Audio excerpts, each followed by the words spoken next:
Instead of going to the gym, you can do exercises at home. This saves you time and money. If you do exercises at least 3 times a week, you will have a more defined body, more energy, and may even lose a few pounds.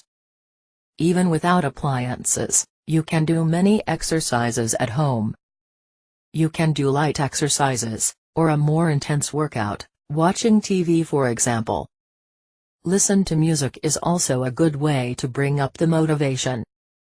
And if you want to invest a little in equipment, you can buy weights to do exercises that strengthen your muscles. To do exercises on the floor, you can buy a special rug, suitable for exercises. Thus, your body will not be in contact with the frozen ground during your workout. Whether with or without equipment, the most important thing is to start doing the exercises as soon as possible. If you are a beginner, and want to start doing exercises at home now, the best thing you can do is to follow an exercise program, to correctly guide you.